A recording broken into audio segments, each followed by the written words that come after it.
کچھ کہانیاں کہنے کے لیے نہیں ہوتی، محسوس کرنے کے لیے ہوتی ہے۔ کچھ چہرے دل میں اتر جاتے ہیں اور پھر کبھی نہیں نکلتے۔ آج کی کہانی بھی ایک ایسے چہرے کی ہے جو ہمیشہ کے لیے کسی کے دل میں قید ہو گیا، مگر قسمت وہ کسی کی نہ ہوئی۔ اگر آپ نے بھی کبھی سچے دل سے کسی سے محبت کی ہو، کبھی کسی کو پا کر کھونا پڑا ہو، تو برائے کرم ہمارے چینل کو سبسکرائب کر دیجئے۔ یہ کہانی شاید آپ کے دل کی بھی آواز ہو۔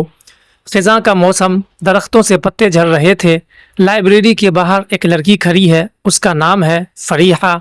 چہرے پر نقاب، ہاتھ میں اردو ادب کی کتاب، آنکھوں میں خاموشی۔ وہ اندر جانے ہی والی ہوتی ہے کہ ایک آواز پیچھے سے آتی ہے، رونق، معاف کیجیے گا، یہ نظم آپ کی کتاب میں فیض صاحب کی ہے نا؟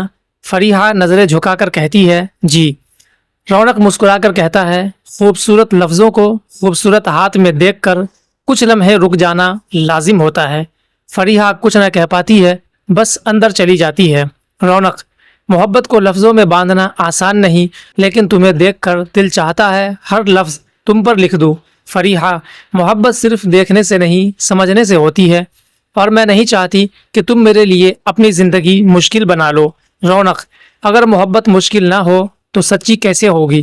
دونوں کے درمیان خاموشی چھا جاتی ہے۔ باہر بارش ہو رہی ہے، وہ دونوں بھیگنے لگتے ہیں مگر پیچھے نہیں ہٹتے۔ ماں کہتی ہے، فریحہ، تمہیں سمجھ نہیں آتا، وہ لڑکا تمہارے مذہب کا نہیں ہے، تمہاری منگنی ہو چکی ہے خالہ زاد سے، اب وہی تمہارا نصیب ہے۔ فریحہ خاموش رہتی ہے، دل میں طوفان مچ جاتا ہے۔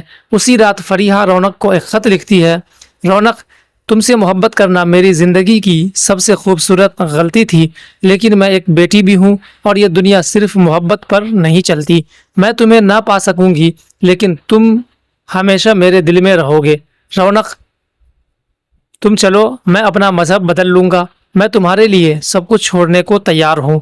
فریحہ، نہیں رونق، اگر تم سب کچھ چھوڑ دو گے تو وہ تم نہیں رہو گے جس سے مجھے محبت ہوئی تھی۔ رونق، تو کیا ہم کبھی نہیں ملیں گے؟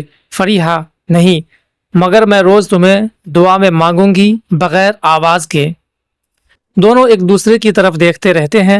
فریحہ پلٹتی ہے، رونق پیچھے نہیں ہٹتا۔ رونق، یہ کتاب اس کے نام جو میرے لفظوں میں سانس لیتی ہے، جسے میں نے کبھی چھوا بھی نہیں، لیکن اس کو کبھی چھوڑا بھی نہیں۔ محبت کرنے کے لیے پاس ہونا ضروری نہیں ہوتا، کبھی کبھی فاصلے بھی محبت کی شدت بڑھا دیتا ہے۔ سامعین تالیاں بجاتے ہیں۔ ایک طرف نقاب میں بیٹھی عورت فریحہ، جس کے آنکھیں آنسوؤں سے بھر جاتے ہیں۔